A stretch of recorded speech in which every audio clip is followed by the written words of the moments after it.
e o que está por trás dessa fuga de Eduardo Bolsonaro para os Estados Unidos, hein?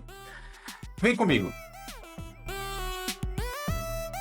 Antes de seguir, gostaria de pedir seu like nesse vídeo e sua inscrição nesse canal. Peço também, caso você possa e queira, sua contribuição, clicando no botão Valeu, ou se tornando membro aqui do Blog do Cadu Amaral, clicando no botão Seja Membro.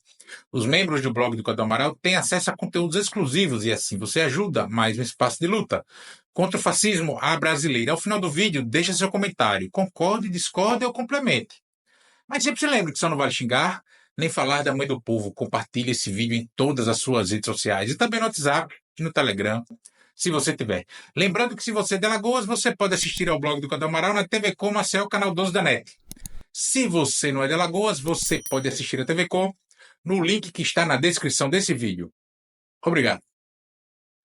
Terça-feira, 18 de março, são agora 2 horas da tarde, e o deputado federal e traidor da pátria, ressalte-se, Eduardo Bolsonaro, anunciou no fim da manhã, o início da tarde desta terça-feira, 18, em suas redes sociais, evidentemente, de que vai abdicar, se licenciar, melhor dizendo, do seu mandato como deputado federal e permanecer nos Estados Unidos. Entre os argumentos, de forma muito resumida aqui, ele disse que não há condições de ele exercer o seu mandato no Brasil devido à perseguição do STF, do esquema comunista internacional, sei lá o que mais ele falou, e que vai para os Estados Unidos para defender os seus irmãos de pátria. Todo dia um otário e um esperto saem à rua e eles vão se encontrar. E é aí que está a sacada desses caras, que não tem necessariamente nada a ver com covardia, não. Vamos pontuar algumas questões aqui. Eduardo Bolsonaro não é investigado. Eduardo Bolsonaro não é indiciado. Muito menos Eduardo Bolsonaro é réu em qualquer ação. Então, ele fugir do país, por qual motivo? Não seria mais correto, mais justo politicamente, mais viável ele ficar no país para defender seu pai, fazer discurso político, mais um deputado aqui, etc. e tal, enfim. Então, essa fuga para lá serve para a construção de narrativa para, primeiro, dar oxigênio à horda, à base que a gente chama bolsonarista, né? Dar oxigênio para essa turma. Por que dar oxigênio para essa turma? Nós vimos o ato que teve em Copacabana em 16 de março, e que juntou 18 mil pessoas. Isso com presença de governadores, etc., deputados, vereadores. Além do fato de que todo mundo mentiu para Jair Bolsonaro ali, ninguém botou peso na mobilização daquele ato, você tem o fato da minguada de gente. Hoje a horda engaja menos nas redes e mobiliza menos nas ruas, porque o ambiente de derrota está tomando conta dessa galera. Está tomando conta desse pessoal aí. Isso significa mudança de voto, eleição? Não. Não estamos falando de eleição. Mas, nesse momento da luta política, eles estão num momento de crise, só derrota atrás de derrota.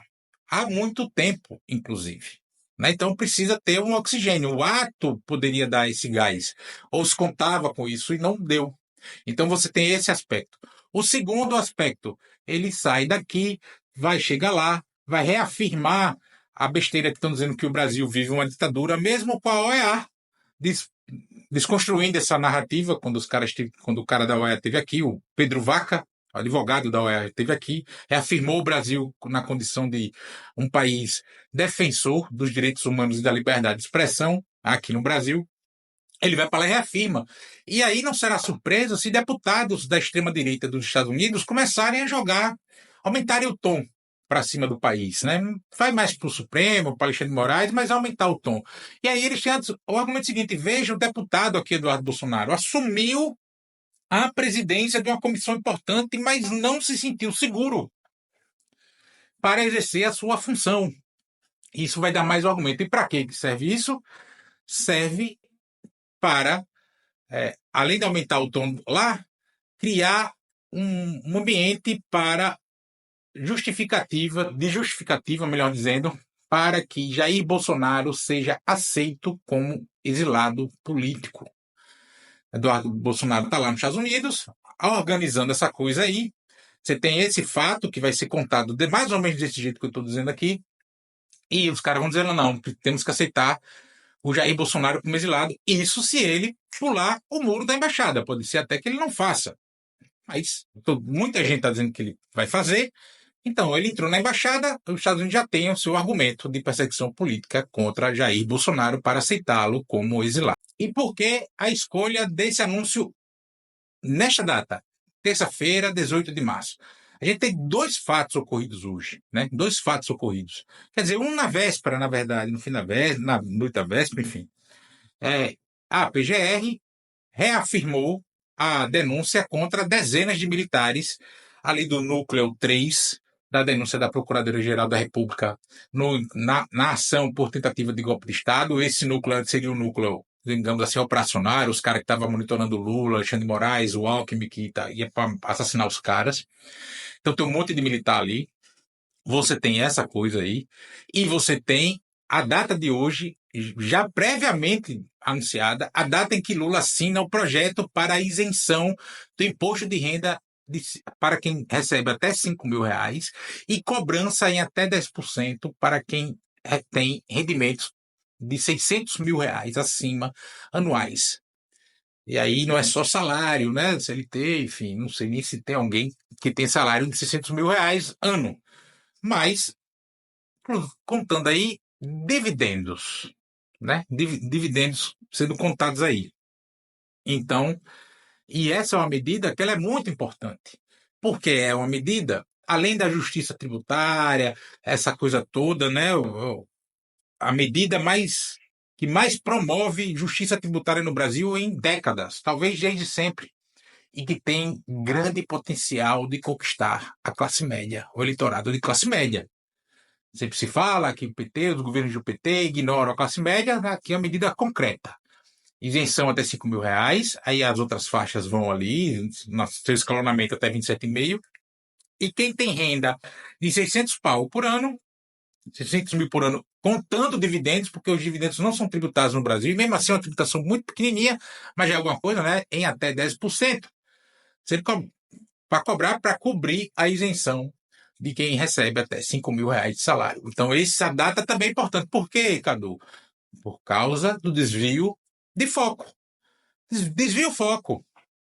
Né? Vai dividir manchetes, vai dividir noticiário, vai dividir debate nas redes sociais. Então ele escolhe nessa data. E aí o Eduardo Bolsonaro, que abriu mão do seu mandato, vamos tentar pensar com uma ordem agora, que abriu mão do seu mandato para salvar a pátria do ataque comunista intergaláctico, abriu mão do seu mandato, abriu mão do seu país.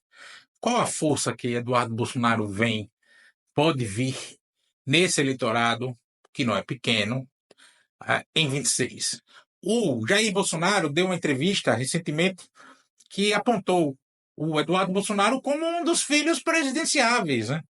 E se não der para ser o caso, em 2026, o que fosse ele teria uma disputa para o Senado, em 2 vagas para o Senado. O Senado, que é o verdadeiro objetivo da extrema-direita em 2026. Não é nem a presidência da República, não. Por isso que eu nem... Mais um elemento para não apostar no Tarcísio para 26. Então os caras vêm para a disputa do Senado, né? Então ele vem mais forte. É outro elemento, outra questão que aponta aí para essa coisa dessa fuga do Eduardo Bolsonaro. A gente não pode cair muito na onda do que essa turma quer. Quer sempre inflamar, focar o olhar para a primeira camada da situação. Covarde, frouxo, fugiu, mas ele vai fugir por quê? Não é investigado, não é indiciado, não é réu. Qual o motivo para ele fugir? Fosse o pai fugir, tem motivo. Mas o Eduardo, fugir para quê? Então não é necessariamente a questão de covardia aí. E não que os Bolsonaro não sejam covardes, tá? Porque não assumir os próprios atos, não admitir os próprios erros é também um gesto de covardia. Né? Não deixa de ser um gesto de covardia. E aí eles são mestres em fazer isso, na verdade. Né? A culpa é sempre dos outros, enfim. Então tem essas questões por trás aí. Agora é importante a gente sempre ressaltar que não dará certo, não vai dar em nada. salvo retórica para a horda aqui para o eleitorado, retórica para lá para citar Jair Bolsonaro como exilado. Tirando isso, não vai mudar o quê? Os Estados Unidos não vão invadir o Brasil. Os Estados Unidos não vão cortar relações com o Brasil. Não vão cortar. Não vão cortar porque se cortar relações com o Brasil é botar o Brasil mais ainda sob influência comercial chinesa. A China já é o principal parceiro comercial brasileiro, não os Estados Unidos. Então isso não vai acontecer. Os Estados Unidos não vão fazer os ministros do Supremo mudarem a sua posição, a sua forma de enxergar o caso da tentativa de golpe de Estado que envolve Jair Bolsonaro. Não vai rolar. Isso não vai pressionar, o Estado não vai pressionar, o Congresso não vai votar a besteira da anistia. Não vai ter isso. E se por um acaso votar e passar e aprovar, o Supremo derruba. Ou seja, não tem o que fazer. É só essa coisa. Criar o argumento para Bolsonaro, dar a justificativa lá formal para Jair Bolsonaro ser aceito como exilado político, inflar a horda que está lutando, que o cara está abrindo mão do seu mandato e do seu país, e em nível pessoal, para o Eduardo, pode servir para que ele aumente a sua força eleitoral para 26. E que se ele acabar não sendo, estando na chapa para a presidência da República, vai para o Senado com mais força. Porque vai ter todo esse apelo, o cara que lutou, que abriu mão do mandato, aquela coisa toda ali. Só lembrando que é por 4 meses, né? 120 dias e tal, enfim. Mas é isso que está em jogo aí, essa tática de desviar o foco e tal, faz parte de guerra híbrida, essa coisa toda, é um método do Steve Bannon, que é um dos grandes gurus aí da extrema-direita que a gente tem por aí afora, né? Então é isso. É isso que está por trás dessa fuga do Eduardo Bolsonaro. Não é necessariamente covardia, é inflar a horda, criar argumento para Jair Bolsonaro ser aceito como exilado político e, quem sabe, fortalecer ainda mais eleitoralmente o Eduardo Bolsonaro para a disputa de 2026.